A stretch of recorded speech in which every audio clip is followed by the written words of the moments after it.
Many of us come out of lockdown. Maybe in your country your restrictions have started to lift. The world has started to open up again. You might have realized that although you're excited for the world to open up again, at the same time maybe a lot of anxiety and apprehension is coming because you might have been quite overwhelmed before lockdown. You might have felt that you had a lot of pressure to say yes to things. Maybe you felt that you couldn't say no. Maybe you felt that you had to come up with a good excuse to actually not want to socialize with others. And you might be worried that your calendar is just going to be completely full and inundated with appointments that you feel that you have to keep. So today I actually wanted to share with you my 3 top tips for navigating social anxiety as we come out of lockdown and leading a happy, healthy, fulfilling and successful life.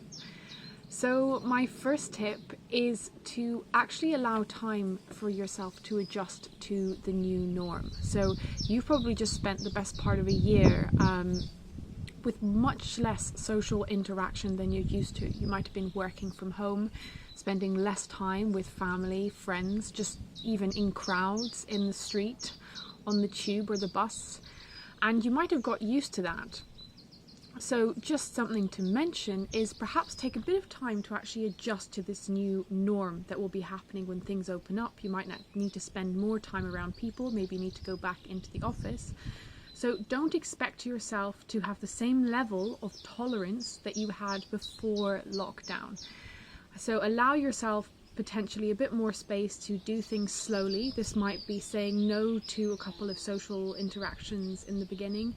It might mean just allowing yourself a bit more space and making sure that you actually have some time alone during the week. So, if you're living alone, maybe it's even you spend a whole day by yourself, but it might even just be spending time by yourself, going for a walk, making sure that you actually have that solitude time to recharge your batteries. Now, my second tip is to say no. That it's actually okay to say no sometimes. So if there's something that you don't want to do, it is completely okay to say no. And you do not need to come up with a valid excuse to do so. You are the captain of your life. You are the captain of your time, and you are 100% entitled to say no to things if they don't suit you. You are allowed to take a mental health day if you need to. You are allowed to cancel your plans last minute if you need to.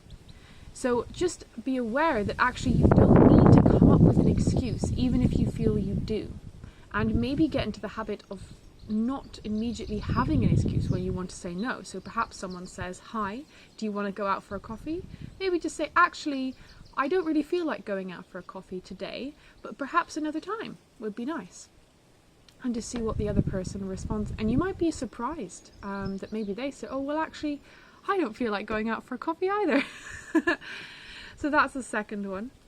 Now, the third tip, and I think this one is the most important, is often we think about what we should be doing. So perhaps we feel that we should be socializing after lockdown. We should be spending more time with our friends. We should be spending more time doing all these social things that we might have liked doing before lockdown. But rather than thinking about what we should and shouldn't be doing, perhaps take some time to think about what you actually want. So what do you actually want to do with your time? How do you want to feel? What do you want to get out of the next week, of the next month, of the next year? And not what do you want to do with that time, but what do you want to get out of it? How do you want to feel? What do you want to experience? And then move towards that. So look at what you really want and work towards that. And if anything that comes up for you that you don't want to do, just say no to it. And sometimes we might have opportunities, and this is especially for people who, might be business owners, entrepreneurs. We often get opportunities, but just because it's an opportunity doesn't mean it's the right opportunity for you. So sometimes you might need to say no to those opportunities too, because maybe a bigger and better opportunity is just around the corner. So those are my 3 top tips today. I hope you found those helpful. If you like this video, give it a like, give it a subscribe, and I will see you soon.